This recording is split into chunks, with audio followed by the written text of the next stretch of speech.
Here's where we left off. The previous video, we had this audio loop added to our project, and we chose that as the background for our detail node editor. And I told you we cannot edit the audio from within this part of the detail editor. For that, I'll just double click the clip itself, and that brings up the audio side of the detail editor.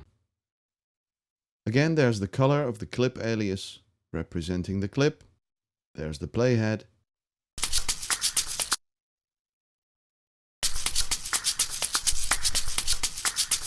And I see now I forgot to turn off layered editing. Let me just do that. And that brings up the usual view of the editor. And I'm in track view now. I can edit the clip alias like so, or go into clip view. And that way I get to see only the clip itself. Let's start off in track view. These little blue triangles at the top of the audio event, these are called the onset markers. These define the transients in our audio event. See, they're present every time there's a peak in the audio wave file.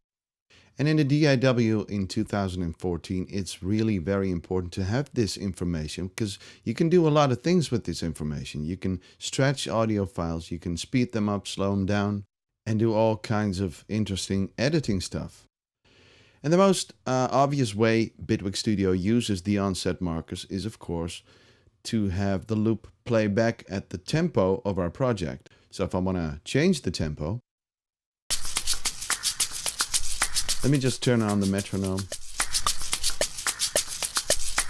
So the loop seamlessly follows the tempo of our project.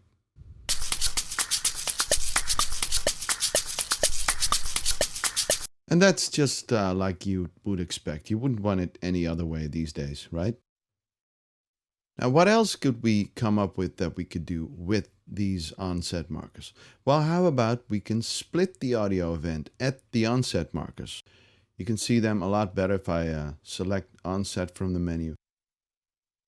And now we have multiple audio events. This immediately shows the difference between audio clips and audio events. See, the clip holds the events. You see that? Let me just undo the splitting. This here is an audio event and it sits inside the clip.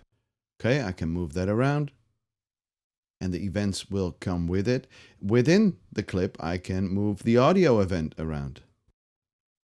So that's just to distinguish between audio clips and audio events. And I think it's kind of logic if you think about it, because a note clip holds note events and audio clips hold audio events. Right? So just to make that clear, let's do the split at onsets again. And now I can go ahead and maybe take out parts of the loop. I could have done this without the onsets, of course, using the time selection tool. Just select any part of the loop, remove all this stuff. This is making zero sense, of course. I know that. Just want to show you. Can move stuff around within the audio clip. Fortunately, we have a lot of undos. Let me Command Z that all. And that's just the onsets. Let's move on and have a look at the other parameters we get to choose from.